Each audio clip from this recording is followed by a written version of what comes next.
Hey y'all, just got out of Inside Out 2 and I have thoughts. It's good. Real good. Which kinda makes me mad as this movie is still in theaters and I don't have any legal footage to break down what it does so well. So we're just gonna do a quick spoiler-free review minus one quick spoiler section where I break down just the loose thread that if they had locked this down, this film, for me, could have been one of Pixar's best. Hello? I'm anxiety. Where can I put my stuff?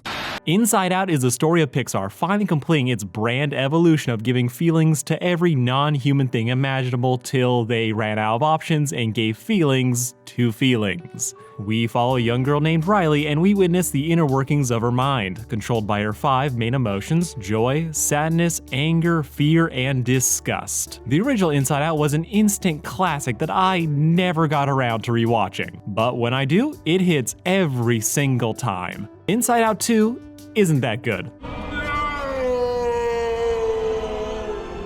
Now I say this with some caveats as I don't want to compare these films too much even though I know I will, but for those who are wondering, I think the original is an all-around better film with a stronger overall message and more powerful emotional scenes. 2 comes close, and when judged on its own merits I do think it's sublime, but this sequel has no bing bong. There's no scene that's going to just emotionally gut you. That said, I think 2 more than makes up for not being peak by being fantastic, tackling more mature ideas, more emotions, being arguably funnier than the original, and having a biblically accurate panic attack. The true sign of any great cartoon.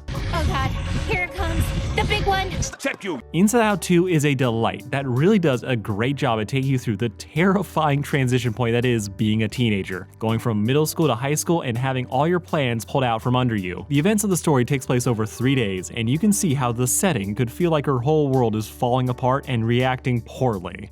Because anxiety. Riley's life is more complex now. It requires more sophisticated emotions than all of you. You just aren't what she needs anymore, Joy. Riley's emotions are the stars this time around, and I can say that properly because this time disgust, anger, and fear aren't just essentially side characters like they were in the original. This film feels like it has a true ensemble rather than just being an odd couple road trip. I'm honestly shocked this film was able to juggle so many characters as well as it did, and to have the main other 3 do as well as they do. They don't get elevated to the same character heights as, say, Sadness, and Joy is still the de facto main character, but we finally have what feels like the squad rather than just the main 2 and the other guys, which is low-key crazy when you think about just how many new emotions they've introduced. That said, for how well-paced this film is, it's only an hour 30-ish and it feels super brief, but I would have liked to have gotten more time with all the emotions. Keyword being like though. I think for what this story was going for, it used everyone pretty perfectly, giving them just enough to do to make them feel involved, with there not being a single character that feels like they were getting the short end of the stick. The main emotions are all great, but to run through the new ones, Embarrassment is cute and has an interesting little mini arc in the film. Ennui is hilarious without ever veering into the cringe I was afraid we were going to get. Nostalgia is a recurring gag, so don't hope for too much. Envy is fun and adorable, though low-key, she's also the only emotion that doesn't fully click with me as embodying the thing they're supposed to represent. Like thinking out, I think envy is meant to be a more childish and earnest form of the emotion, wanting to be like others, but not that sharper, more petty version we typically see when we see depictions of envy in media, which honestly, most cases of envy can just be renamed jealousy and change nothing else. I think the idea for envy works, but in practice, she kind of feels like anxiety's number 2 more than anything else. I still enjoy her as a character, she's a fun addition, but that's the thing that hit me as I walked out, is that every other emotion is the perfect crystallization of what they're supposed to represent. Well, envy, I just sit and think, like, oh, okay, yeah, that's what they're doing here outside of her designated, oh, be envious moments. I noticed it, it's a small thing, but to move on to the true star of this film, anxiety. Voiced by Maya Hawke, this little sock puppet looking thing was the highlight of this film for me. From how it portrayed just the good intentions of anxiety, but the awful consequences of letting it go unchecked in a never-ending spiral where happiness is always around the corner, but we need to be worried right now, so hold on. It is just a great interpretation of the emotion, with the animation selling every manic action of this frayed nerve as she is doing what she thinks is best for Riley, but there be consequences. If you've ever had issues with anxiety in the past, this movie is gonna hit deep and hard, even if you're not a kid, but have those core memories of worrying about what to do with cringe following. Which, yeah, there are multiple moments in this film where I had to take a moment just to go, oof. as the secondhand embarrassment was getting me bad. It's very well placed and doesn't go on too long to make me want to go running for the hills, which is good because I'm very weak to this, but it's there and it burns. Also again, this movie is hilarious. I long to be a hero, but darkness haunts my past. This movie is bits on bits with pretty much all of them landing. Even if you didn't have or experience the exact thing they're referencing, you had or have something just like it, so it'll still get a belly laugh out of you or you'll be giving side eye to your friends. The visuals of this film are an obvious step up from the original. There's less crazy locations I expected, but when they commit to an idea, they go all in. Also, one minor thing that I liked about this film more than the original is that Riley herself feels more like her own person than she previously did. In the original, while telling a more, in my opinion, compelling story, I think Riley herself kind of felt like a thing the emotions were interacting with rather than her own person. Where here, it truly feels like Riley is having her own adventure, her own story, with everything that's happening with the emotions being a manifestation of her feelings and just what she's going through. The emotions aren't just plugging things into a machine that goes haywire. This is all metaphorical, which is a take I do like as it really builds to a really good ending. As it all comes together with Riley getting her conclusion alongside the emotions. As yeah, this ending, it's good. People cried. I wasn't one of them as I'm allergic to saccharin, but if you're not so poisoned, you will probably bawl. As this ending really brings everything home in a great way.